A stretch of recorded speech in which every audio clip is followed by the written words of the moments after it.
everyone, and welcome to another 21 Questions With. And we are in Hawaii with the Illusionists. We are in Honolulu. And I am here with a man that I respect very, very, very much. He's been in the industry for a very long time, but we'll talk about that in a bit. He's been seen in the Royal Variety. He's been seen on World's Greatest Magic. Time ago. That doesn't matter. He was there. He did Broadway with the Illusionists and is now touring all over the world. It's our unusualist, Raymond Crowe. Hello. Hello, I'm Sabine. Delicious. Nice to meet you. So Raymond, how are you? I'm fine, thank you. How is Hawaii treating you? It's warm, and so are the audiences. So Yeah, they're great, aren't they? Fantastic. They go nuts.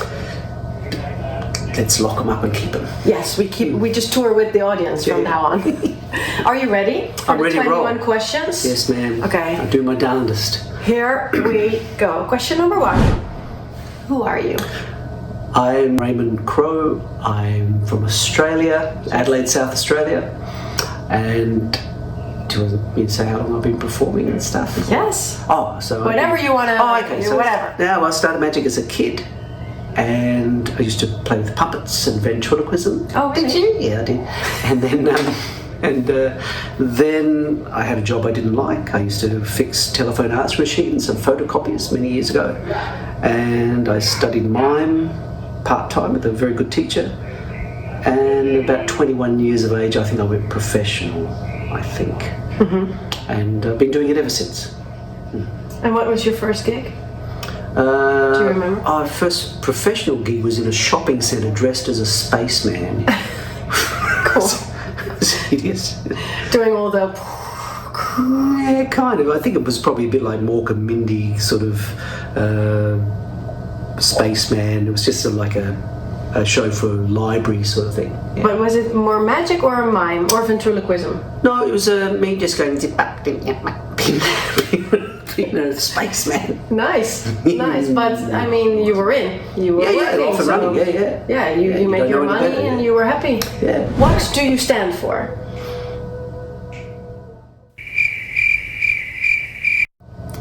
I don't know. I think the older you get, the more you appreciate being a performer. Yes. Because you know you only have so many Christmases left, and so I enjoy performing more than I ever have. Mm-hmm. I believe that people should have outside interests apart from performing, and family. I guess if you don't have family, then have good friends. Right. Yeah. Have some people to share it with. Yeah, somebody to tap you on the shoulder when you've been an idiot. So, Oh, that's also which I get to important. do quite often. Do you tap others on the shoulder, No. or others tap you on the shoulder? Secretly, I stab them in the back. No, I don't know. No, I think everybody gets to be stupid every now and then, and that's where family or good friends just say, "Hey, you know." Sure. And especially, I think, when you're in this industry, it is not like any other Well, yeah, people. business. Well, when you're a performer, people are telling you all the time how great you are, Right. and so that's where you need somebody to go. Actually, yeah, you're great for 3 minutes on stage. But for the rest, you suck. Yeah, that's right. Usually, You're actually not very nice. No, yeah, thank you. No, that's true. Yeah, it's important. Yeah. What would your job have been if you weren't a performer? I would like, probably because I like small mechanical things, simple mechanical things. I would like to maybe invent toys. Toys? Yeah, toys. I like toys, and but sort of old-fashioned toys, I guess. So probably I would have to have been born 120 years earlier to invent the ones that I like. But old-fashioned toys, yet you like the mechanical part. Yeah, the old mechanical sort of things, simple things. Like the monkey with the... Yeah, he's great. Yeah, little wooden things or something. Because you are very creative. You build a lot. I see sometimes things on Raymond's Facebook. Yeah. Well, my father was a cabinet maker and a carpenter, and so we always had to hold bits of wood, and so I'm actually a very bad builder. But what I like about making something is that unlike a performance can take a long time to develop, and it only exists when you're performing. But if you make something like a short project, you get to see it grow and you get to finish it, Yeah. and then you get to see it afterwards. And you get to keep it. You get to keep it, and it's always there, or throw it away, or whatever thing. But I find that by building things, or by just, it clears my mind. I have the success of seeing something happen quite quickly, compared to perhaps constructing an idea routine for an act. Yeah, and then when is it finished actually? Well, it's never, every night, when you do your act. I mean, every night when I do my act, Raymond, you're always actually one of the very few people. You ask me every night, how did it go? Oh, how did you feel? Yeah.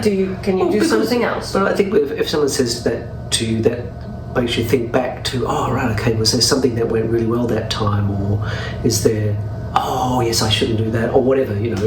I don't know if it's up to, I mean, the nice thing about the Illusionists, which we're doing at the moment in Hawaii, as you said, is that we sit out in the thing and we can all talk quite openly about each other's acts, sort of offering ideas or solutions, and that's a really healthy thing. And also, it's because it's done out of kindness, not out of malice. No. And so I think that's one of the nice things I've found, because I've been a solo act for so long, and I would rarely work with other performers. In Australia, I lived in South Australia, which is a isolated state, a little bit from Melbourne and Sydney and Brisbane, so I never saw a lot of entertainers live. Right. As much as perhaps as I imagine those states did. Right. So for me, finally, to be touring around where I get to see other performers and I get to see how they approach the work, and because everybody's different, because magic or performing is different for there's all different reasons why you do it, and what you want from it, and what you want the audience to get from it. And so I've really enjoyed watching other people's approach and the decisions they make. Which may not be because for their personality and their own work. Yes. It's really interesting. Yeah. So you can learn from each other like that. Who do you look up to? In magic? In life? In life?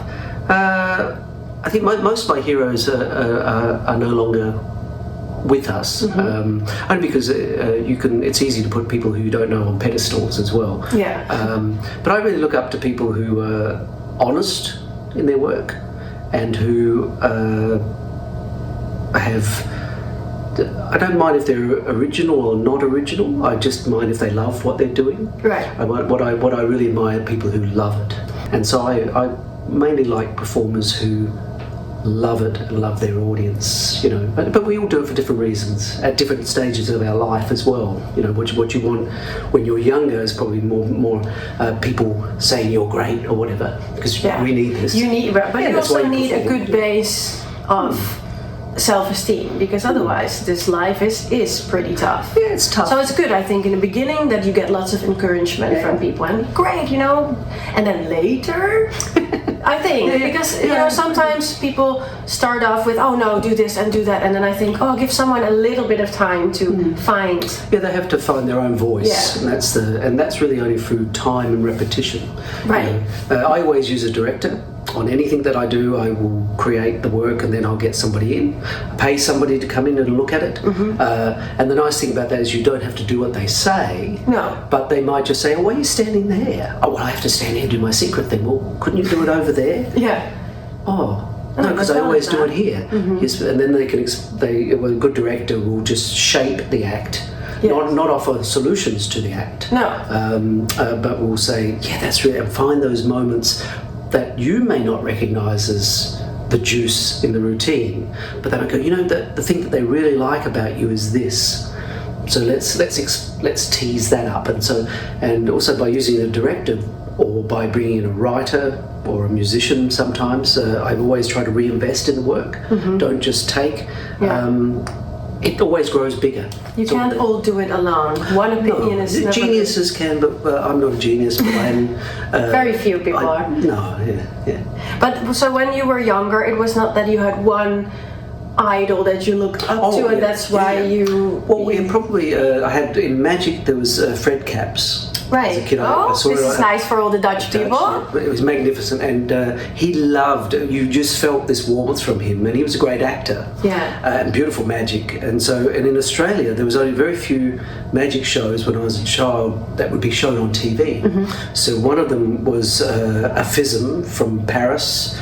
71 or 73, I'm not sure, whatever year it was, I'm not sure.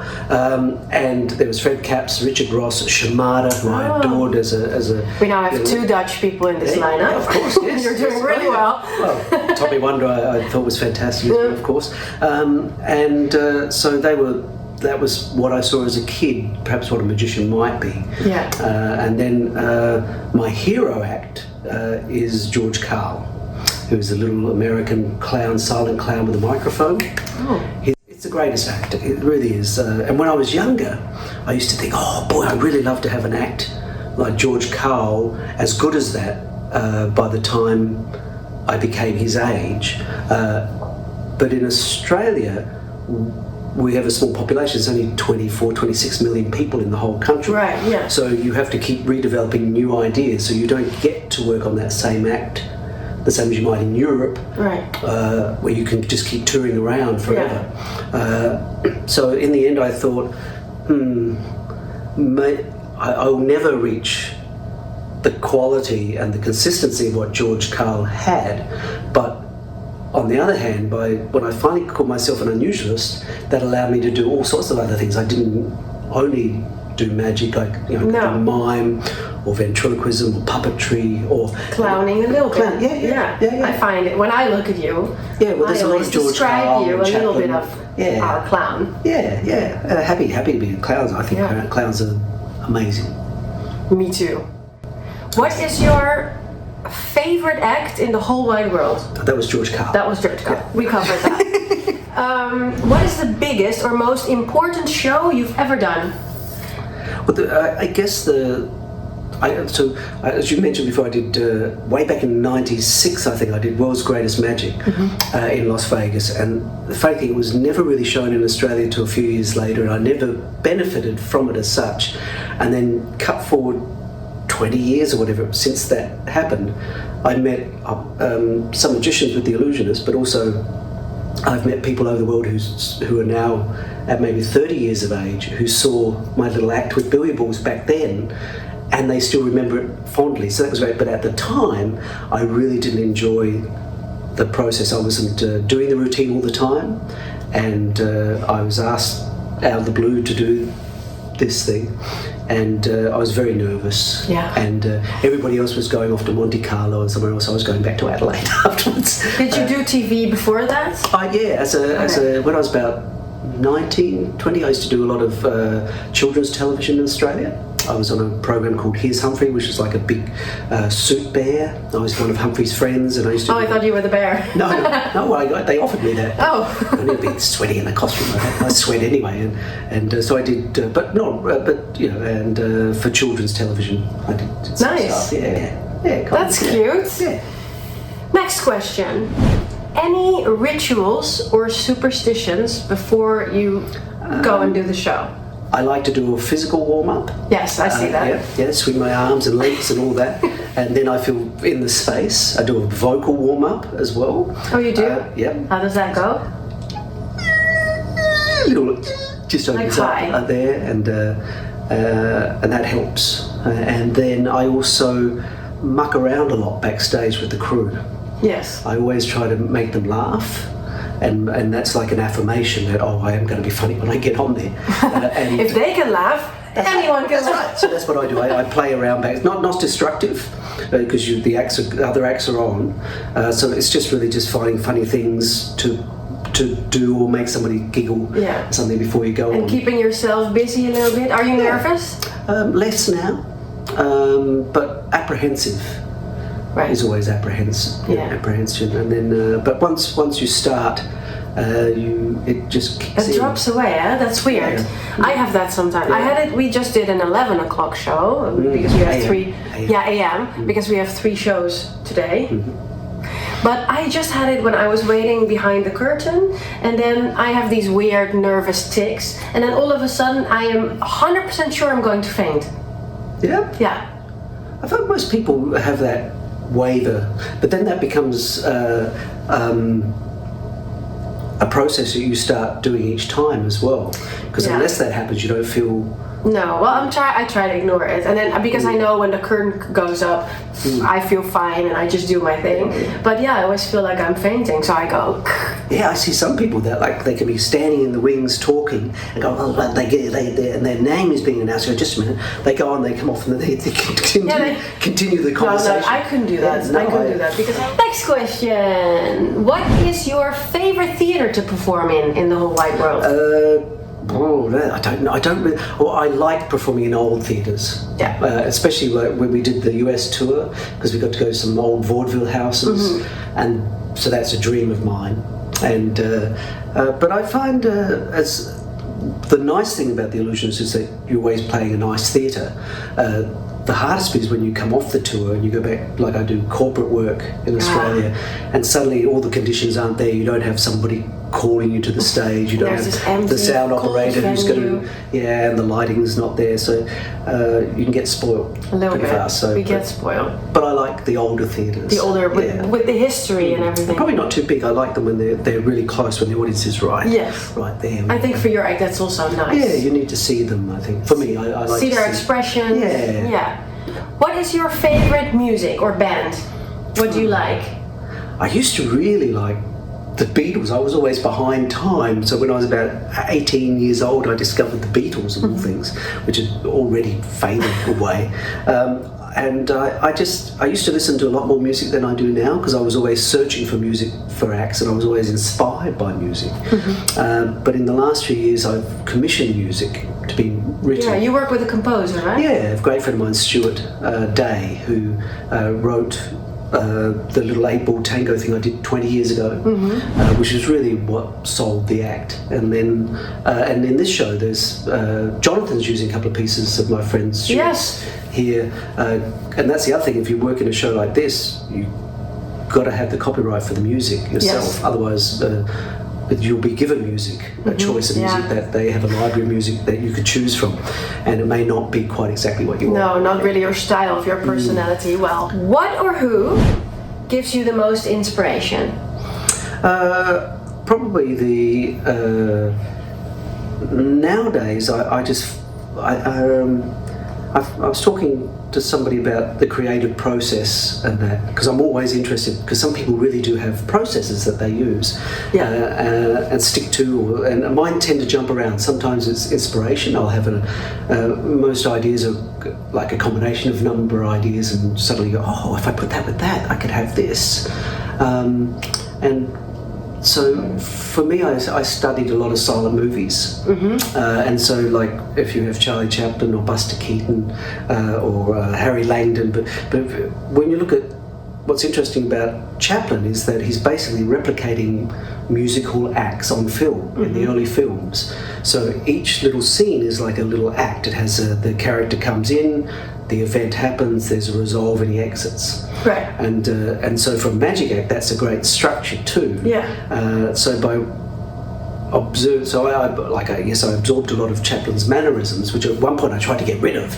Right. But then eventually I went, hey, it's so much part of me, I'll keep them. Yes. And people like echoes of the past. If I look at you, I don't think, oh, that's Chaplin-esque. No. At all. Oh, okay.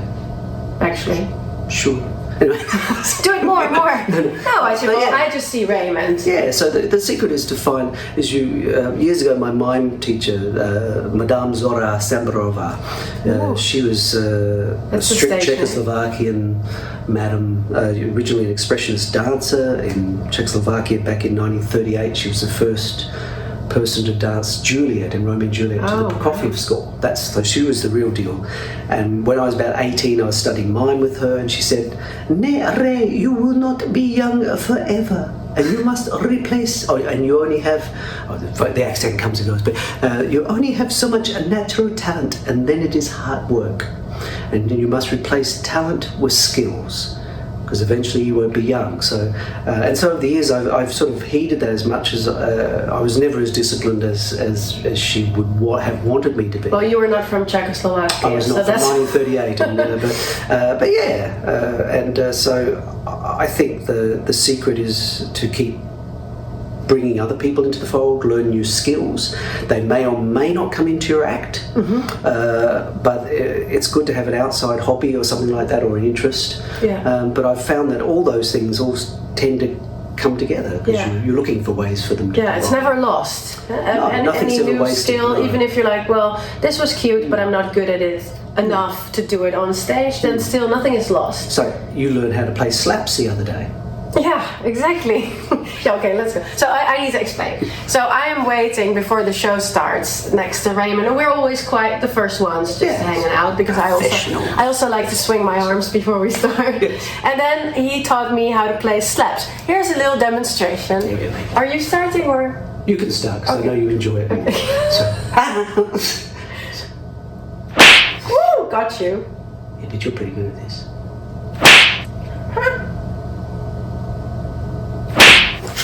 Enough of that. Anyway. Oh yeah. So what's your favorite country or city to visit?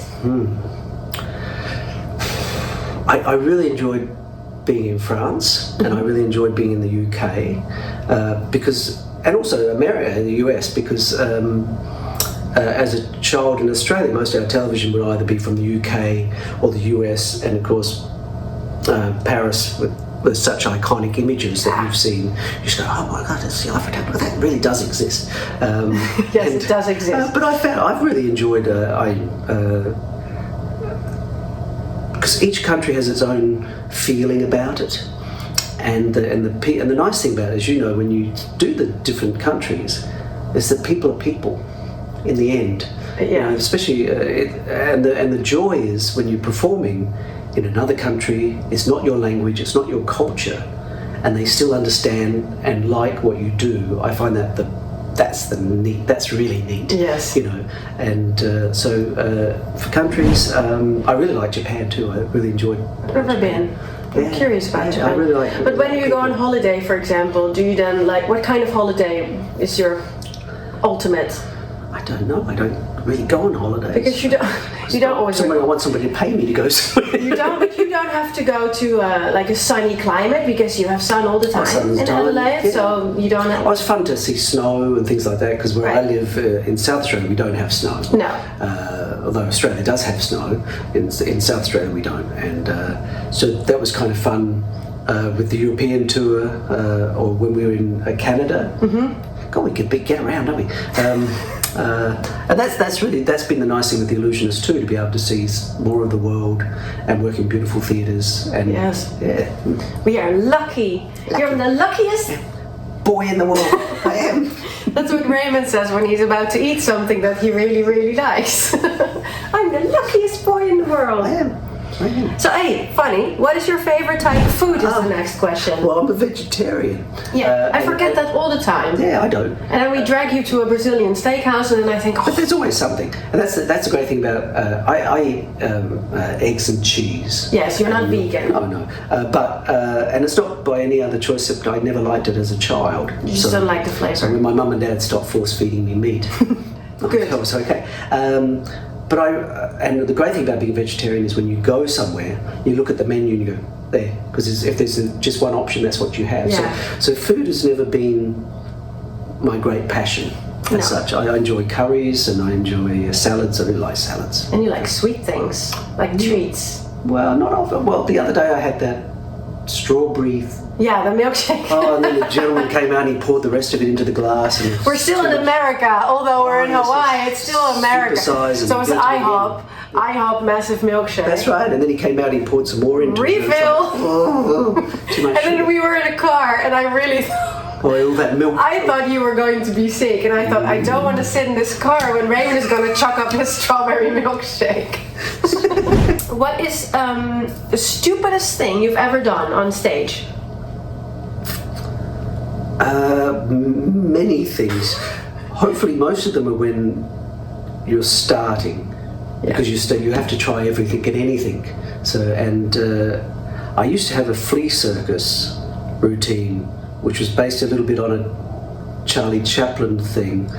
And at one point, the flea would end up in my pants, and Okay. and this is just not understanding it would be right for some places anyway. And so I had a little whip which I'd give some woman and to coax him out of my fly, which of course is nothing like what I do now. And then eventually the flea would give up and a little white flag would come out of my fly and wave, and so that really... It sounds kind of funny. It's a funny idea, but I think it didn't in work Europe for me. you can do it. Yeah, we could do it in Australia well, but not for me. No. So, that's the other thing. You have to learn what is right for you. For your character, yeah. Of course. If someone would describe you as an animal, what animal would you think you would be? Oh, I don't know. I don't know. One that bites. It looks nice, but bites. Very vicious. Like a raccoon. You're like a raccoon. Yeah, yes. Possible. They look cute, but then when you go back... Yeah. No, you're the nicest. What do you think people with normal jobs think of us as magicians? I don't know. I think if you have a normal job, you're pretty lucky, because you don't have to stand on stage, you don't have to have someone clap you. The advantage of performing is that you get an affirmation straight away, that you know if you did good or bad. Because a person working 9 to 5 never gets that, very rarely. And that's a shame. So I think they're probably curious. Some people are still skeptical. I find when a lot of people don't believe me when I used to, because I used to look really young. They go, they'd walk into the room looking for the act, and I'd be standing there, and they go, hello, hi, I'm coming. And I learned that I had to be a little bit more, because for me, I've always wanted the stage persona to be not totally separate, because it's an enlarged version of you. Yourself, yeah. But I don't need to behave like I do off stage. No. Because I met too many people who are carrying this grandiose stage persona. Yeah, so I think perhaps what people think of us, they obviously like us because they come and see the shows. Yeah. So I always think that they think that we only work for the 2 hours that the show is. It's 10 minutes before that, isn't it? Yeah, exactly. And at least 5 minutes after that to get out of costume. It's true. What is your life motto? My life motto, I guess, just keep trying to be better, and also try to be kind to people around you, because they're. I never can understand. Someone's here. Yes. Someone's here. Come on. Order the stripper? I ordered a stripper. Yeah, come in. Come in. Stand right here, Jill. Show us everything you have. Did I leave that again? Yeah, I was gonna put it on our bingo sheet. You leaving this? Oh, of course. I always leave stuff. So this is Jill. Jill is our stage manager. Thanks, Jill. You're welcome. Thanks for the dance. You're welcome. Life motto: be kind. Oh, be kind. And also, especially being a performer, is to be aware of the stage crew, because they can make or break you, and they work a lot harder than we do, having to put the shows in and take them out and that. And so, a great example of that is Jeff Hobson. I remember when we were in. Oh yes, in that casino. Yeah. When we went line dancing. Yeah. That's right. And Jeff had. Where was that? Well, in Indio. Was it? Yeah, in California. Okay, yeah, somewhere. Wherever it was. Yeah, it was, yeah. And because Jeff had always he's retired from the Illusionists now. Mm-hmm. Yeah, always talked to the crew. He'd take them, he'd announce it's ice creams, I'm buying ice creams for people at lunchtime. And so a testimony to that was that when we got to this casino, Jeff came after the show, and the crew heard that Jeff was going to be there, and they all wanted to say hello to him. Yeah. And I think that's beautiful, because and it was sincere from Jeff's point of view too, because he's interested in people. Yeah, but why wouldn't you? It's some people I think because if you perform, there's a couple. I always I always thought, why do you, if you perform, there must be something missing in your personality, because why do you want people to clap you? And I am talking about myself here. And so for some people, they think they see people who they perceive to be successful who are arrogant or aggressive or dismissive of people around them, and they think that's being successful. What do you like to do in your spare time? Well, building. Oh yeah, build stuff. I like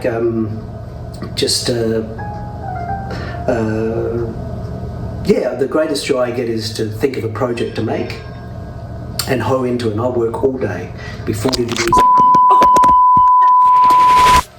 Take that back out. See, that was The camera fell down. Here we are again. That's it, I must be talking a load of rubbish. Raymond likes building. That's where we were. Yeah, it's great fun, because you hammer this stuff and it doesn't quite work out, and you might cut your finger every now and then, and it's great. And also it's physical action as well, rather than just sitting around. Yeah, and it's what you just said in the beginning, like you make something and then it's there, it exists. I can understand that. It doesn't have to be good. What do you miss the most when you are on tour? Being home. Yeah. It's because, and that sounds stupid, but when it's just so nice to get home, and then you realise while you're working, because you have to pay this thing off or whatever it is, and you have to pay for this home. Yeah, and waking up in your own bed is great. Do you choosing what you want to eat when you also, and make your own food, but do you you showed me a video, I don't know if you're ready to share it with the world, but you built something? Oh yeah, I'm building a folly. He's building a folly, and it's looking amazing. Yeah, so when we were on tour, I realised that I have my rehearsal studio is like a metal Quaker barn. It's a 2-story barn, and I have my rehearsal area up the top, and downstairs had become just a place to put rubbish, really. Right. And I've seen so many people I know as magicians, when they get older, you end up with all these props. And I thought, I don't want to be there. So I went home and I gouged the whole place and then I started building. I thought I'll build my own little magic castle. I'll just start repurposing things, and so I've built the little stage area now, and it may well turn out to be more than just a folly. It could turn out to be a little venue where I could do private shows. But again, it's good because it just takes my mind off worrying about when the next job is going to happen. What is your favorite movie? Well, I just thought when I went Charlie Chaplin, The Gold Rush, I like.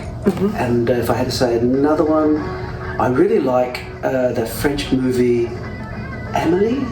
And I like watching Guardians of the Universe. I really like the Guardians of the Universe. Oh yes, they're great. Look them up. Soundtrack's great. You like sci-fi? Yeah, I like sci-fi. Oh yeah? Yeah. Oh, you didn't strike me as a... Yeah, no. And Star Wars? No. No, not so much. I didn't really, but usually if it's got some comedy in it or something like that as well, right. or, What kind of effects in magic do you hate or think are not deceptive? That you see a magician and you're like, why? Why is everyone doing this? I think it's... I think people do things because either they've seen somebody else do it or it's marketed very well. And I don't, if I don't like it, it's probably because I don't like the performer. If I like the performer, I don't care what they do. I never liked the egg bag at all. And then you see Jeff Hobson and you go, oh, well, I guess it does work, doesn't it? Yeah, I guess people love it. They love Jeff and they love the structure of the routine more than the... Although he gets some great moments out of it, So actually, this is a great tip for all the young and aspiring magicians that are watching. So you, correct me if I'm wrong, but you're actually saying that your personality as a magician is more important than your material? Yeah, I think it's hand in hand a bit. I think you have to, it's like learning to play the piano. If you can learn to play a tune, but you're not a musician. Right. And you can learn a trick, but that doesn't necessarily make you a magician. So my advice is just either absorb as much as you can of other things apart from magic as well. So watch comedians, contemporary comedians. I'm a retrospective act, so most of my interest and my style lays in a generation ago, even from my own. And I think but it's really who you are, and that's the hardest thing, is to believe that you're enough. We never believe that well, I certainly didn't, but and that's, people like people. Yeah. They like to see people on stage, they like to see human beings, and that could be an extreme human being if they're an aggressive act. I'd still also believe that you shouldn't be totally sweet. There has to be a bit of bite there occasionally. Because you have to leave them a bit curious as well. Yeah, it's not everything needs to be explained, or not everything should be nice, because we're not all nice. No. People like to see magnified personalities or situations happen. Yeah. That's where the drama comes from, or the interest. Yeah. So leave something to the imagination. Yeah, I said Tommy Wonder was a great influence in many ways to me. Not so much in the performance of it, but just his idea that the less you show people, the more they see. And I still believe covered magic is a lot stronger than. Also, you can't keep visually snapping all the time. Maybe you can. Yeah. But much more interesting to have something there that you don't know what it is. What is it? What do you want to show you? Oh, can you see it? I think and this is where the juice. And maybe it's because I like I like playing with children a lot. Mm-hmm. And you get to see how quickly they jump. There's the dramatic music. Rehearsals going on. Ta-da! It's just checking his music. Kenny is checking his music. That's I reckon, watch children. Watch children play and play with children, because suddenly because they'll go with whatever pattern you're on. You say, hey, there's a guy in there, or whatever. Or let's be monsters, or let's be whatever. And a child will instantly become those things and do those things. Yes. And without question. Yeah. They never say you're being silly. Yeah, no. Their imagination is running wild. Then realise that, and the other thing is that adults are pretty much the same. They want to play. And so we see amazing people come up during the show and do remarkable things with the performers. It's like if you go see a hypnotism show or something like that. Yeah. Because as long as you give them the guidelines of what the rules are a little bit, how far they can go, people want to be show-offs a lot of the time, because you pick up the most meek person out of the audience and suddenly there's a demon revealed sometimes. Sometimes, yes. Yeah. And that's the joy of live performance, because if you're not paying that person to come up, they can do anything they want. Yeah, they're live. Well, you don't know what's happened before they got there. You don't know that you remind them of somebody, you beat them as a child. Oh God, yes. Well, we all know I am shit at. Oh, that's your new book, isn't it? It's going to be my new book. It's a good. I hate punter picking. Last question. What would you say to all the young and aspiring magicians out there, wanting to hit the road, wanting to go into the theater, wanting to get booked? Well, I suppose it's changing all the time. What is wanted and what is needed. I think you can't go wrong if you get some acting lessons, because it's just acting. It is a lot of acting. Because it's fooling you're people. You're playing. I would try to find not a magician, but another person as a director once you get a bit further along. Mm-hmm. And I'd try to find, and when I was younger, when you're in a magic club or something, you see somebody do one trick, say, oh, I can't do that trick now because they're doing it. That was sort of what it was like. Yes. But in doing that, I never did some of the classics. So I never did, until I do my coat routine, I'd never borrowed an object from an audience member in my life. Oh, really? So I never knew how strong that is. It sounds stupid, doesn't it? But you're making something that they own, magical. Yeah, so I would go through the standards, and I would go through, because out of those, somebody's already worked on the act. If you buy the trick or whatever, so they've already got some of the timing down that you can learn to emulate, just to get your confidence up. And then once you get a vocabulary of tricks or methods or what you want to be, mm-hmm. then you can start picking them and moving them around and joining them up. And that's where it gets really nice, when you can. One of the great things is when somebody says something, I've got that in a book, and you flip through and I don't actually remember where it is. Right. And I would just load yourself up, but not load yourself up watching other magicians. I think the danger is there are styles, you know, that are popular, and that. But then, why would you want to be like somebody else? You know. But then me saying that, I wanted to be like Chaplin, so I can't really speak. Well, I think you have to start somewhere, and I think. Yeah, start by buying those tricks. Is maybe not the right word, but it is we a all good start by start. imitating. We have to start somewhere, You you should know. see my Fred Capps act.